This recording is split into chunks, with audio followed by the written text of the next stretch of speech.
The Adventure of Tom Sawyer by Mark Twain Longman Simplified English Series Read by มนตการเดินทอง Chapter 23 Take the Money Tom has a fearful dream that night as he lay next morning recalling the details. He noticed the day seemed curiously far away, as unless then it occurred to him that the great adventure itself must be a dream. The uncertainty must be swept away. He would have a hairy breakfast and find Huck. Huck was sitting on the edge of the boat and looking very miserable. Hello, Huck. Hello, Tom. Silent for a minute. Tom is we left the tour at day 3. We have got the money. Oh, are we lucky? It's not dream then dream. I have had horrible dream all night with the Spanish devil chasing us all through them. Cost him. Don't cost him, find him. Track the money. Tom will never find him and be frightened to death. I did see him. Well, so would but I like to see him and track him to his number 2. Number 2, yes, that's it. I've been thinking about that, but it's a mystery to me. What do you thinking is? I don't know. It is too difficult. I say half perhaps is the number of half. No, Tom, that isn't. It is not in the one half town. There aren't any number here. Well, that's so. Let me think a minute. I know. It is the number of a room in the I sure. You have got it. There are only 2 in. We can find out quickly. Wait here, Huck. I come back. Tom was of a one. He did not care to have Huck company in the public place.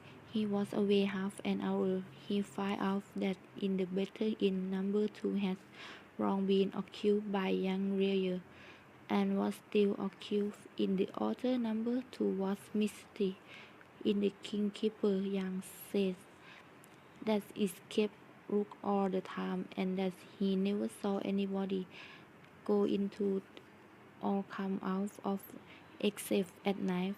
He has noticed that there was a light in the room the night before and explained the mystery by suggesting that it was haunted. That's that one I have found out, Huck. I think that is very number 2 way after. I think it is. Tom, now what are you going to do? Let me think. Tom thought for a long time. Then he says, I'll tell you.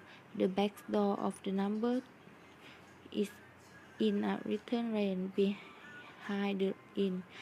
Now you get all the doggy that you can find out, and I'll take Auntie.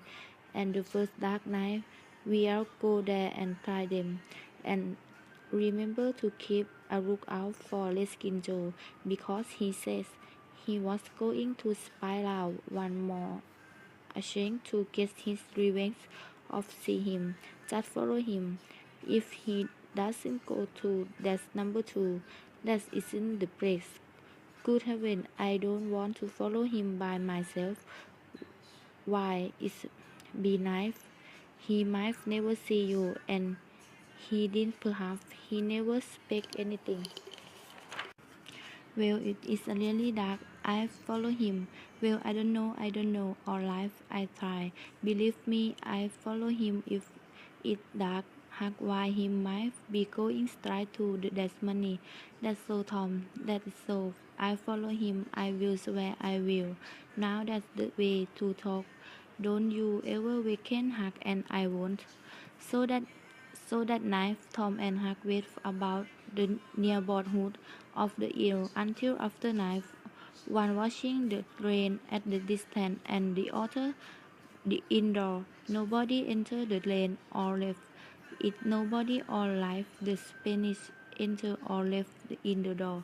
So Tom went home, having agreed that if the night was very dark, Huck was to come and marry. Then Tom would slip out and try the key, but the knife was clear and the hack and his was the return to base and empty berry about midnight. On the Thursday, the boy has the same bad luck, and on the Wednesday also. However, Thursday night seemed more promising. Tom slept out with his aunt, old tin lamp, and large towel to cover it with. He hid the lamp in the hack, its barrel, and the was began.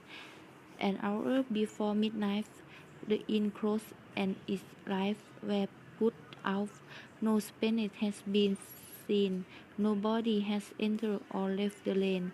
Everything was favorable, or was darkness, and the perfect stillness was interned only by occasion mouthing of distant thunder.